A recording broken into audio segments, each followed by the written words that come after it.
بسم اللہ الرحمن الرحیم۔ رسول پاک صلی اللہ علیہ وسلم ارشاد فرماتے ہیں کہ جس آدمی نے ایک دن اللہ تعالیٰ کے راستے میں روزہ رکھا، اللہ تعالیٰ دوزخ کی آگ کو اس کے منہ سے 70 سال کو مسافت تک دور کر دے گا۔ دوستوں، بخاری شریف میں مروی ہے کہ بے شک جنت میں ایک دروازہ ہے جس کو ریان کہا جاتا ہے، اور اس سے قیامت کے دن روزے دار ہی داخل ہوں گے، جبکہ الاحسان میں ہے کہ جس نے رمضان کا روزہ رکھا اور اس کی حدود کو پہنچا اور جس چیز سے بچنا چاہیے تھا اس سے بچا، تو جو کچھ گناہ پہلے کر چکا تھا یہ روزہ ان سب گناہوں کا کفارہ ہو جائے گا۔ اور بخاری شریف میں ایک اور مقام پر مروی ہے کہ جس نے اللہ کی راہ میں ایک دن کا روزہ رکھا، اللہ عز و جل اس کے چہرے کو جہنم سے 70 سال کی مسافت دور کر دے گا۔ اور ابو یعلا کے اندر مروی ہے کہ جس نے ایک دن کا روزہ اللہ تبارک و تعالیٰ کی رضا حاصل کرنے کے لیے رکھا تو اللہ عز و جل اسے جہنم سے اتنا دور کر دے گا کہ جتنا ایک کوا جو اپنے بچپن سے اڑنا شروع کرے یہاں تک کہ بوڑھا ہو کر مر جائے، جتنی مساوات وہ طے کرتا ہے اتنا وہ شخص جہنم سے دور کر دیا جائے گا۔ جبکہ موج میں اوس کے اندر مروی ہے کہ جس نے ماہ رمضان کا ایک روزہ بھی خاموشی اور سکون سے رکھا، اس کے لیے جنت میں ایک گھر سرخ یاقوت بنایا جائے گا۔ اور ابن ماجہ میں ہے کہ ہر شے کے لیے ایک زکوٰۃ ہوتی ہے، اور جسم کی زکوٰۃ روزہ ہے، اور بے شک روزہ آدھا صبر ہے۔ جبکہ شعب الایمان کے اندر مروی ہے کہ روزے دار کا سونا عبادت اور اس کی خاموشی تسبیح کرنا اور اس کی دعا قبول اور اس کا عمل مقبول ہے۔ اور اسی طرح سے ایک اور مقام پر شعب الایمان کے اندر مروی ہے کہ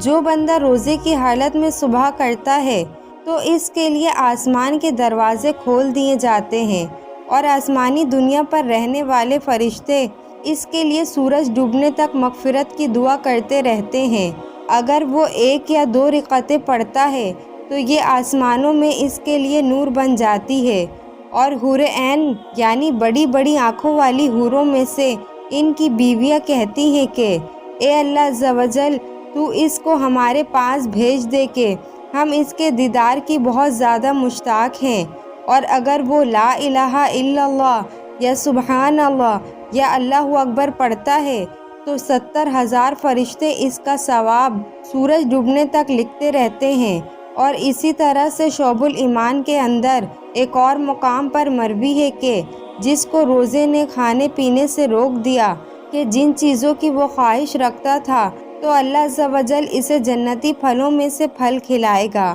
اور جنتی شراب سے سیراب کرے گا۔ اور کنز الاعمال کے اندر مروی ہے کہ قیامت والے دن روزے داروں کے لیے ایک سونے کا دسترخوان رکھا جائے گا جس سے وہ کھائیں گے، حالانکہ لوگ اس وقت حساب و کتاب کے منتظر ہوں گے، لیکن لوگ تو اللہ عز و جل کی بارگاہ کے اندر کھڑے ہوئے حسابوں کے انتظار کر رہے ہوں گے کہ جلد سے جلد حساب و کتاب شروع ہو اور ہمیں اس روز محشر کی تقریب سے نجات ملے۔ لیکن روزے دار اس وقت دسترخوان پر بیٹھ کر اللہ تبارک و تعالیٰ کی مہمان نوازی کے مزے لوٹ رہا ہوگا۔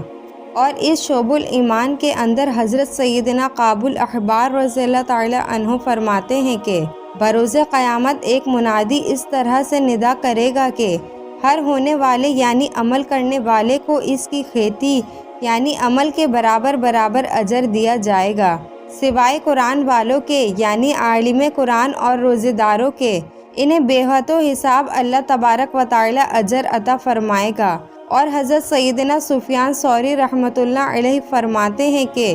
ایک بار میں 3 سال تک مکہ مکرمہ میں مقیم رہا۔ ایک مکی شخص روزانہ دوپہر کے وقت طواف کعبہ کرتا اور 2 رکعت واجب الطواف ادا کرتا، پھر مجھے سلام کرتا اور اپنے گھر چلا جاتا۔ مجھے اللہ تبارک و تعالیٰ کے اس نیک بندے سے محبت ہو گئی۔ ایک دن مجھے پتہ چلا کہ وہ شخص سخت بیمار ہو گیا ہے۔ میں عیادت کے لیے حاضر ہوا تو اس نے مجھے وصیت کی کہ جب میں فوت ہو جاؤں تو آپ رحمۃ اللہ علیہ اپنے ہاتھوں سے غسل دے کر میری نماز جنازہ ادا فرمائیے گا اور مجھے تنہا نہ چھوڑیے گا، بلکہ ساری رات میری قبر کے پاس تشریف فرما رہیے گا۔ نیز منکر نکیر کی آمد کے وقت مجھے تلقین بھی فرمائیے گا۔ چنانچہ میں نے اس بات پر حامی بھر لی۔ چنانچہ اس کے انتقال کے بعد میں نے حسب وصیت عمل کیا، قبر کے پاس حاضر تھا کہ مجھے اونگ آ گئی۔ میں نے ہاتھ سے غیب کی آواز سنی، اے سفیان رحمۃ اللہ علیہ، اس کو تیری تلقین اور قربت کی کوئی حاجت نہیں، اس لیے کہ ہم نے خود ہی اس کو اونس کر دیا اور تلقین بھی فرمائی ہے، یعنی قبر کے سوالات کے جوابات بھی بتائے ہیں۔ میں نے کہا اس کو یہ رتبہ کس سبب سے ملا ہے؟ تو آواز آئی کہ رمضان المبارک اور اس کے بعد شوال المکرم کے 6 روزے رکھنے کی برکت سے اللہ تبارک و تعالی نے اس کو یہ مرتبہ عطا کیا ہے۔ چنانچہ حضرت سفیان ثوری رحمۃ اللہ علیہ فرماتے ہیں کہ اس ایک رات میں یہی خواب میں نے 3 مرتبہ دیکھا، جس پر میں نے بارگاہ خداوندی عز و جل میں عرض کی کہ یا اللہ عز و جل، مجھے بھی اپنے فضل و کرم سے ان روزوں کی توفیق عطا فرما۔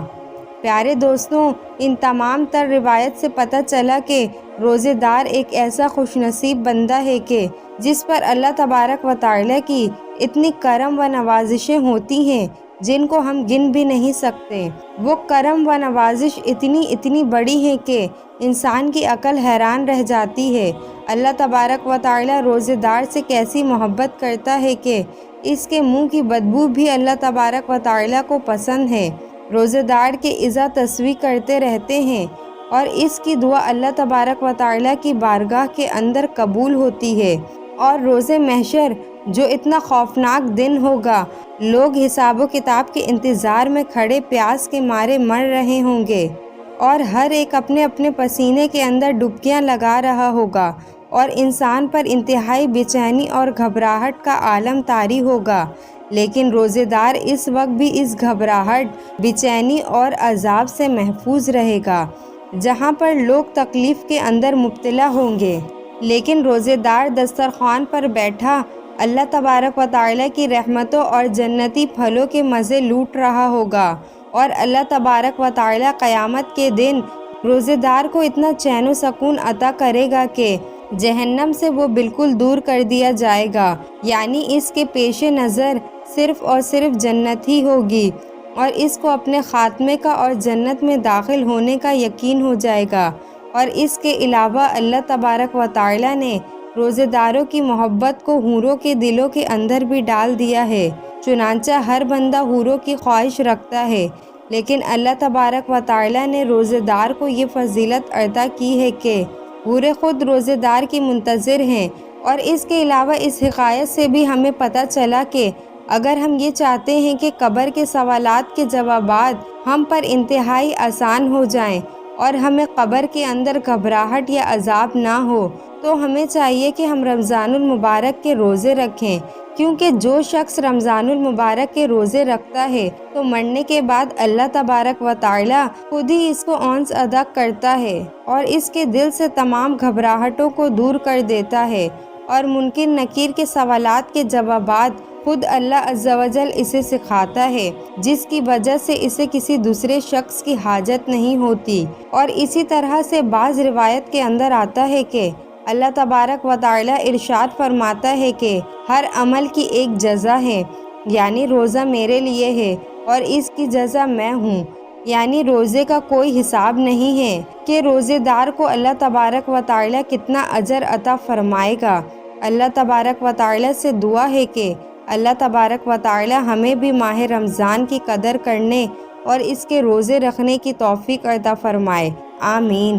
امید کرتی ہوں آپ کو آج کی ویڈیو پسند آئی ہوگی۔ اگر ویڈیو پسند آئی ہے تو ویڈیو کو لائک اور چینل کو سبسکرائب کریں۔ ملتے ہیں اگلے ویڈیو میں۔ خدا حافظ۔